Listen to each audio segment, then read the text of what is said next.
মানুষের সংবেদনশীল অঙ্গে চাপ দিয়ে চাঁদাবাজি করা বা টাকা আদায় করা, এটা আসলে কেমন উপায়?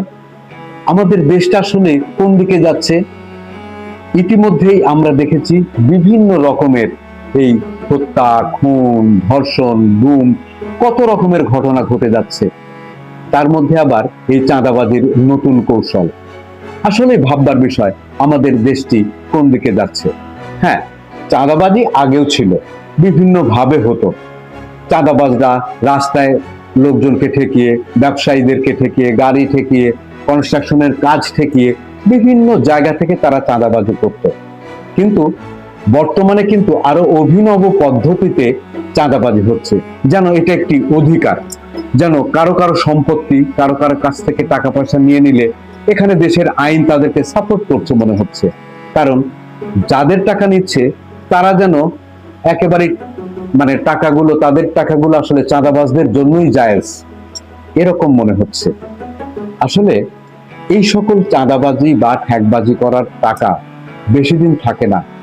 অন্যায় করে ইনকাম করে সেই ইনকাম দিয়ে নিজের সন্তানদেরকে খাওয়ানো, এটা আসলে ঠিক না।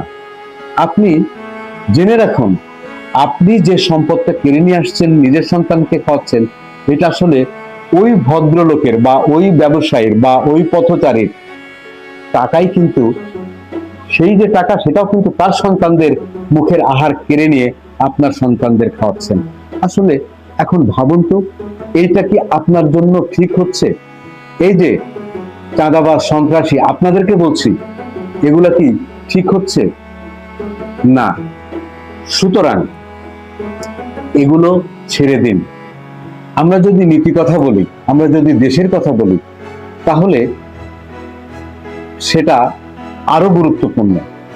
দেখুন, একটি বাঘ মানুষের শরীরকে ছিনিয়ে নিতে পারে, মেরে ফেলতে পারে, কিন্তু চাঁদাবাজরা কি করে জানেন? মানুষের স্বপ্নকে, তার পরিবারের লোকজনের আহার ইত্যাদি কেড়ে নিচ্ছে। সুতরাং এভাবে চলতে পারে না, এভাবে হয় না। মানুষ কিন্তু প্রতিবাদ করবে। মানুষ ইতিপূর্বেও প্রতিবাদ করেছে, এর ফলাফল ভালো হয়নি। এখনো কিন্তু মানুষ প্রতিবাদ করবে, ফলাফলটা আগের চেয়েও ভয়ঙ্কর হবে।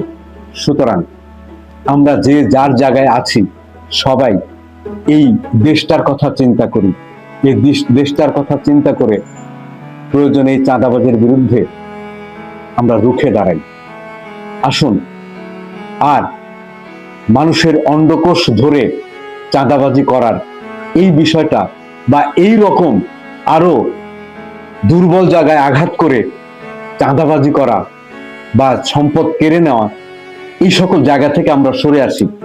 এই যে চাঁদাবাজ, আপনাদেরকেই বলছি, আপনাকেই বলছি, এ সকল ছেড়ে দিন। দেশটাকে সুন্দর করে গড়তে দিন। এখনো দেশের মধ্যে অনেক ভালো মানুষ, অনেক ভালো নেতা আছে যারা চায় দেশটাকে ভালো করতে। আসুন, আমরা প্রয়োজনে তাদেরকে সহযোগিতা করি এই দেশটাকে সুন্দর করে গড়ে তুলতে। মানুষের অন্ডকোষ চেপে ধরার দিন শেষ হয়ে যাবে এক সময়। দেখবেন আপনারা এর ফলাফল ভবিষ্যতে পাবেন। নিজের অন্ডকোষটা ঠিক রাখতে পারবেন তো? একবার চিন্তা করুন।